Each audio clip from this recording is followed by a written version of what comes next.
Geography online classes में आपका स्वागत है।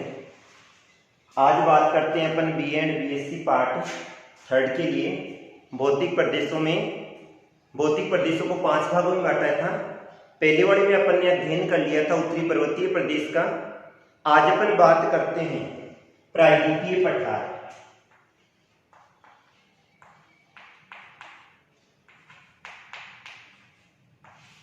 प्रायद्वीपीय पठार सबसे पहले तो बता देता हूं, प्रायद्वीप किसे कहा जाता है? जिसके तीनों ओर जल पाया जाता है। ऐसा भूभाग जिसके तीनों ओर जल पाया जाता है उसे क्या कहा जाता है? प्रायद्वीप कहा जाता है। और पठार किसे कहा जाता है? समुद्र तल से ऊंचा उठा हुआ है भूभाग जिसके ऊपर से आकृति मेज के समान पाई जाती है। शंकु चोटी होगी जब तो पर्वत हो जाएगा, और जिसकी आकृति मेज के समान पाई जाती है और मेज के समान उस आकृति वाले भूभाग को क्या कहा जाता है? पठार कहा जाता है। तो आज अपन बात करते हैं भारत के प्रायद्वीपीय पठार की। तो भारत में जो प्रायद्वीपीय पठार वाला भाग है वो दक्षिणी भाग की ओर स्थित है और एक त्रिभुज के समान फैला हुआ है। भारत के दक्षिणी भाग का अध्ययन करें, एक तरफ राजस्थान गुजरात वाला क्षेत्र आ जाता है, इधर अरावली पहाड़ी क्षेत्र आ जाता है, नीचे लास्ट में नीलगिरी की पहाड़ी वाला क्षेत्र आ जाता है। इनके मध्य फैले हुए त्रिभुजाकार भूभाग को क्या कहा जाता है? प्रायद्वीपीय पठार कहा जाता है। इसके आकार का अध्ययन करें तो एक त्रिभुज के समान फैला हुआ है। इस प्रकार से इसकी आकृति है, जिसका आधार तो कहां पर है? उत्तर की ओर है, और शीर्ष भाग है वो कहां पर है? साउथ यानी दक्षिण की ओर है। इस प्रायद्वीपीय पठार के निर्माण का अध्ययन करें तो इस प्रायद्वीपीय पठार का जो निर्माण हुआ था वो किसके द्वारा हुआ था? ज्वालामुखी से निकले हुए लावा के द्वारा इसका निर्माण हुआ था। प्रायद्वीपीय पठार जिसका निर्माण ज्वालामुखी से निकले हुए लावा के द्वारा हुआ था। आज यहाँ का अध्ययन करें तो ये खनिज संपदा से संपूर्ण है यानी परिपूर्ण है, अर्थात यहाँ पर खनिज संपदा भी अधिक पाई जाती है। लावा से निर्मित होने के कारण से यहाँ पर काली मिट्टी पाई जाती है, अतः कृषि हेतु भी यहाँ पर अनुकूल दशाएं पाई जाती है। ये वाला यानी प्रायद्वीपीय पठारी भाग भारत के उत्तरी मैदान के दक्षिण में फैला हुआ है, जिसका 3 ओर से ये वाला जो भाग है इसको प्रायद्वीप क्यों कहा जा रहा है? क्योंकि ये 3 ओर किससे घिरा हुआ है? जल से घिरा हुआ है। इधर क्या आ गया? अरब सागर, इधर क्या आ गया? बंगाल की खाड़ी, और नीचे वाले शीर्ष पर भी क्या आ गया? अपने हिंद महासागरीय भाग आ गया। अतः ये 3 ओर किससे घिरा हुआ है? जल से घिरा हुआ है, अतः इसे प्रायद्वीप कहा जाता है। ये वाला कुमारी अंतरीप गुजरात और पश्चिमी बंगाल तक फैला हुआ है।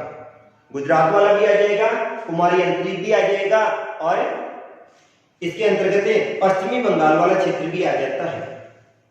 अब इसका अध्ययन करें तो ये भारत का सबसे बड़ा पठार है, जो कि लगभग 10 लाख किलोमीटर क्षेत्र में फैला हुआ है।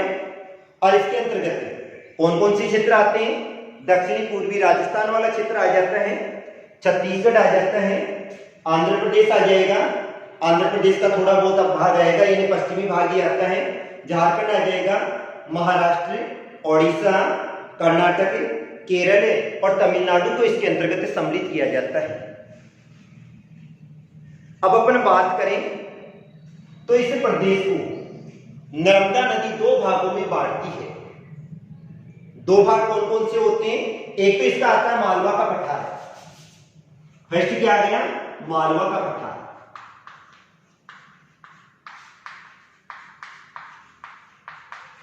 और दूसरा आ जाता है दक्कन का लावा पठार।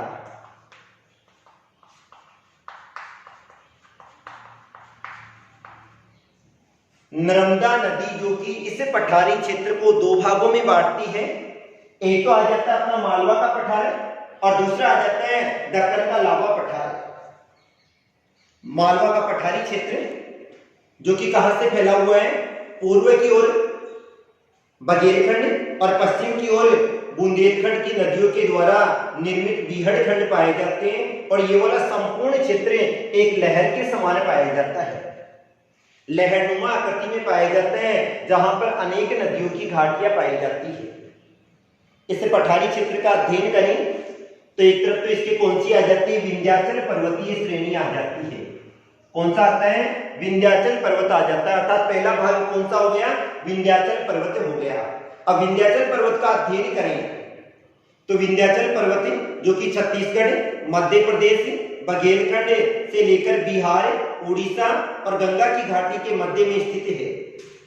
ऊंचाई का अध्ययन करें इसकी तो ऊंचाई पाई जाती है 457 से लेके 610 मीटर तक इसकी ऊंचाई पाई जाती है। इसका अध्ययन करें तो यहाँ पर सतपुड़ा पर्वत श्रेणी भी पाई जाती है, जहां पर कौन सी नदी बहती है? ताप्ती नदी बहती है। सतपुड़ा पर्वत श्रेणी पाई जाती है जहां पर कौन सी नदी बहती है? ताप्ती नदी बहती है। इसके बाद में आ जाता है छोटा नागपुर का पठार। कौन सा? छोटा नागपुर का पठार। अब छोटा नागपुर के पठार का अध्ययन करें तो कौन से क्षेत्र के अंतर्गत आता है? ये वाला झारखंड में आता है। इसके साथ में थोड़ा सा बिहार वाला क्षेत्र भी आता है। अब झारखंड में कौन कौन से क्षेत्रों में फैला हुआ है? एक तो रांची में फैला हुआ है, रांची के साथ में हजारीबाग वाला क्षेत्र आता है, सिंहभूम आता है, पलामू आता है, लोहारदगा आता है और इसके साथ में बिहार का गया जिला भी इसके अंतर्गत आता है।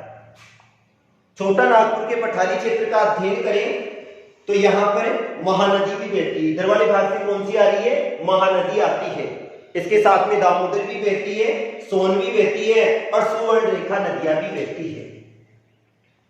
छोटा नागपुर पठारी क्षेत्र की एक विशेषता पाई जाती है, अर्थात सबसे अधिक खनिज संपदा यहीं पर निकलती है। इस क्षेत्र का अध्ययन करें तो यहां पर सबसे अधिक खनिज संपदा निकलती है। तीसरा इसका मुख्य भाग आ जाता है अरावली पर्वत श्रेणी। अरावली पर्वत श्रेणी का अध्ययन करें तो कहां से प्रारंभ होती है? गुजरात के खेड़ ब्रह्मा से प्रारंभ होती है, फिर राजस्थान में आ जाएगी और दिल्ली की रायलसीन हिल तक चली जाती है। कहां से प्रारंभ होती है? गुजरात के खेड़ ब्रह्मा से प्रारंभ होती है और दिल्ली की रायलसीन हिल तक फैली हुई है। अर्थात दक्षिण पश्चिम में ये कहां तक जाती है? अहमदाबाद की ओर चली जाती है और कितने किलोमीटर तक फैली हुई है? 850 किलोमीटर तक फैली हुई है। इसकी सबसे ऊंची चोटी का अध्ययन करें तो इसकी सबसे ऊंची चोटी कौन सी है? गुरु शिखर है। कर्नल जेम्स टोड ने इसे संतों का शिखर कहा था और इसकी जो औसत ऊंचाई पाई जाती है वो 1722 मीटर पाई जाती है। तो राजस्थान की सबसे ऊंची चोटी कौन सी होगी? गुरु शिखर होगी और इसकी ऊंचाई कितनी पाई जाती है? 1722 मीटर पाई जाती है। अब इस क्षेत्र का अध्ययन करें तो यहाँ पर कौन कौन सी नदियां बहती है? अरावली पर्वतीय श्रेणी से निकलने वाली जो मुख्य नदियां हैं उनमें एक तो माही आती है, पश्चिमी बनास आती है, लूनी आती है, बाणगंगा आती है और बनास आती है।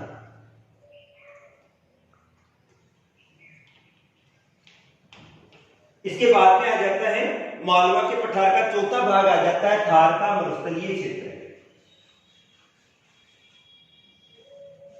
थार के मरुस्थलीय क्षेत्र का अध्ययन करें तो राजस्थान के पश्चिमी भाग में फैला हुआ है।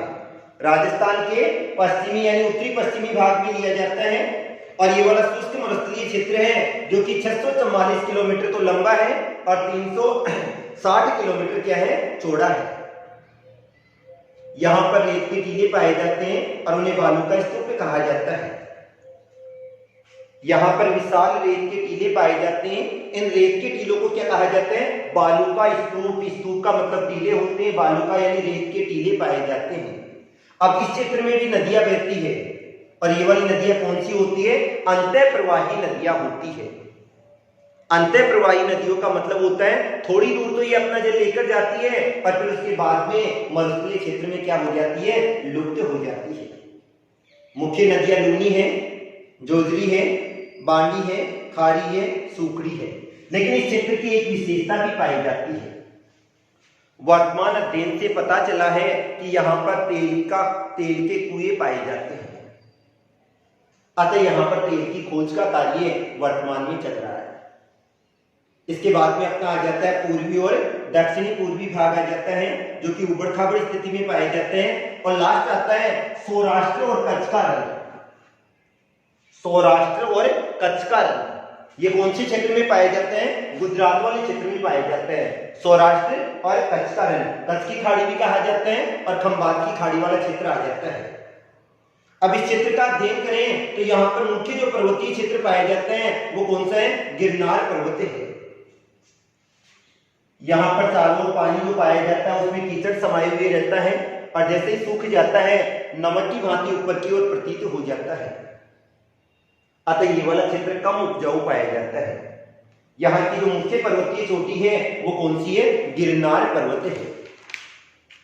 इसके बाद में आ जाता है दक्कन का पठार। दक्कन के पठारी क्षेत्र का अध्ययन करें, इसके अंतर्गत ये वाला भूभाग आ जाएगा। और इस क्षेत्र का अध्ययन करें तो एक तो यहाँ पर सबसे पहले आता है लावा का पठार। लावा के पठार का अध्ययन करें तो ये वाला लावा का पठार क्यों कहा जाता है? क्योंकि इस क्षेत्र से ज्वालामुखी से निकले हुए लावा के द्वारा निर्माण हुआ था, अतः इसे लावा का पठारी क्षेत्र भी कहा जाता है।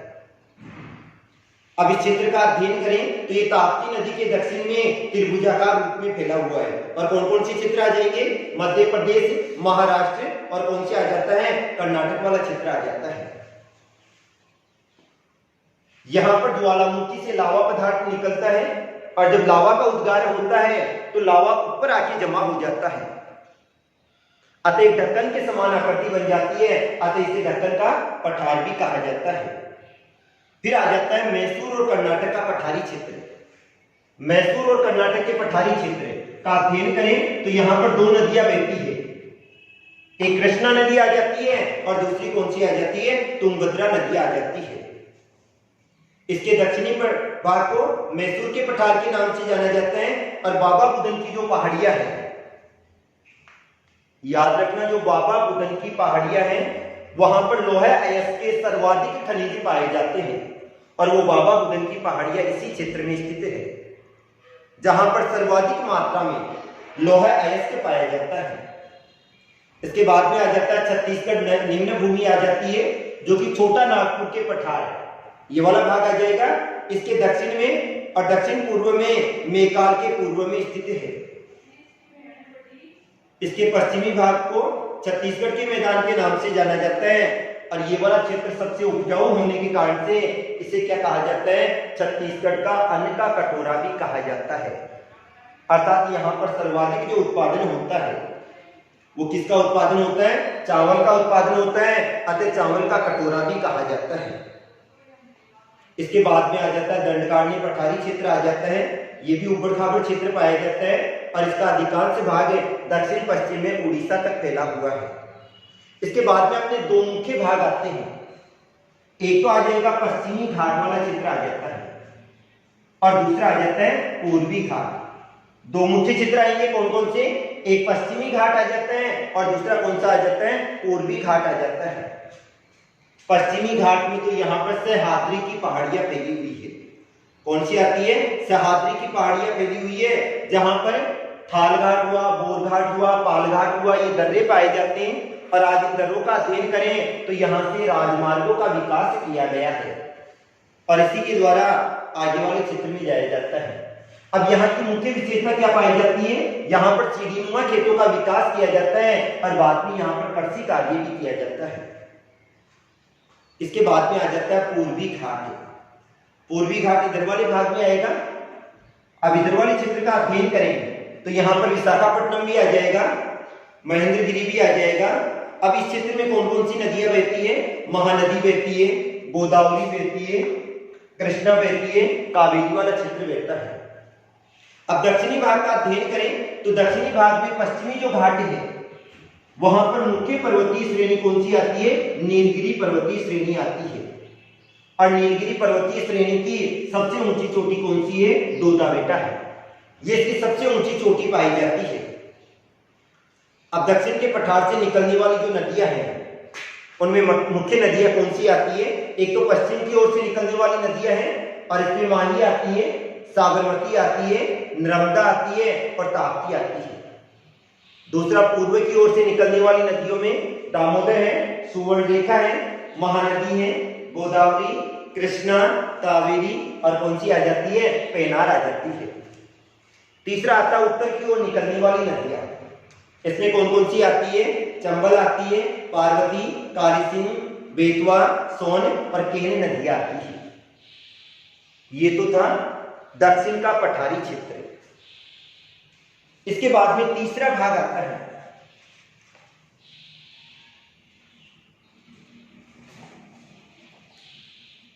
तीसरे भौतिक प्रदेश का अध्ययन करें तो तीसरा भौतिक प्रदेश आता है सतलज, गंगा और ब्रह्मपुत्र का मैदानी प्रदेश।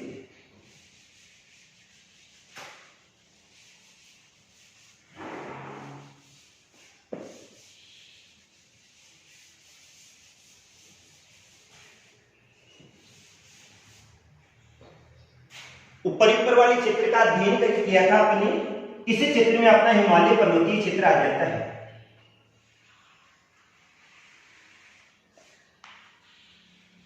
हिमालय पर्वत के नीचे वाले भाग का अध्ययन करेंगे तो ये वाला भाग किधर की ओर फैला हुआ है, उत्तर भाग की ओर फैला हुआ है, पश्चिम की ओर है। अतः इसे क्या कहा जाता है, उत्तर व दक्षिण के मैदान भी कहा जाता है, उत्तर का मैदानी क्षेत्र भी कहा जाता है और सतलज, गंगा, ब्रह्मपुत्र का मैदान भी कहा जाता है। सतलज, गंगा, ब्रह्मपुत्र का मैदान। इस मैदान का निर्माण किस प्रकार से हुआ था? हिमालय पर्वतीय क्षेत्र का अध्ययन करें तो हिमालय पर्वतीय क्षेत्र से नदियां निकलती है और नदियां पर्वतीय क्षेत्रों में अपक्षय तथा अपर्दन की क्रिया करती है। जब ये वाली नदियां अपक्षय तथा अपर्दन की क्रिया करती हैं तो कंकर पत्थर के अवसाद बनते हैं और ये वाले अवसाद नदियों के जल के द्वारा आकर यहाँ पर जमा हो जाते हैं। नदियों का जल तो बहता हुआ कहाँ चला जाता है, महासागरीय क्षेत्रों में चला जाता है, लेकिन गाद या मिट्टी इसी क्षेत्र में जमा हो जाती है और इसी क्षेत्र में जमा होने के कारण से यहाँ पर एक समतल मैदानी क्षेत्र का निर्माण होता है। इसे क्या कहा जाता है, सतलज, गंगा और ब्रह्मपुत्र का मैदान कहा जाता है। आज इस क्षेत्र का अध्ययन करें तो आज इस क्षेत्र में भारत की सर्वाधिक जनसंख्या निवास करती है। भारत की सर्वाधिक जनसंख्या क्यों निवास करती है? क्योंकि ये वाला क्षेत्र सबसे अधिक उपजाऊ भी है, समतल मैदानी क्षेत्र भी है, खनिज संपदा से भी परिपूर्ण है। अतः यहाँ पर गेहूं की कृषि भी होती है और चावल की कृषि भी होती है। हिमालय पर्वतीय क्षेत्र के समान ये वाला क्षेत्र भी संपूर्ण क्षेत्र किसके समान पाया जाता है, एक चाप के समान ही पाया जाता है। अब इस क्षेत्र का अध्ययन करें तो यहाँ पर मुख्य जो नदियां हैं, इधर वाले भाग से कौन सी निकलेगी, सिंधु निकलेगी। इसकी सहायक नदियां सतलज, व्यास और रावी। ये निकलती हुई कुछ भाग तो पाकिस्तान में चला जाता है और कुछ भाग इधर की ओर आ जाता है। अतः ऊपर वाले भाग में सतलज नदी आ रही है तो इसको सतलज का मैदान कहा जाता है।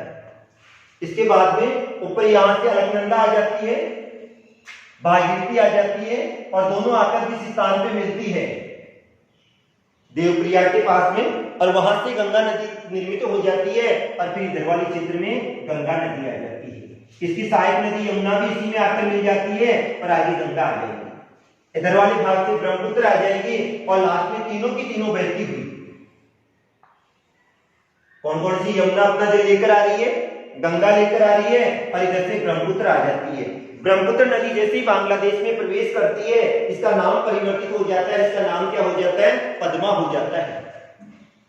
आगे ये वाली नदियां बहती हुई लास्ट में आती है और एक डेल्टा का निर्माण करती है और इस डेल्टा को, जो कि विश्व का सबसे बड़ा डेल्टाई क्षेत्र है, इसे सुंदरवन का डेल्टा कहा जाता है।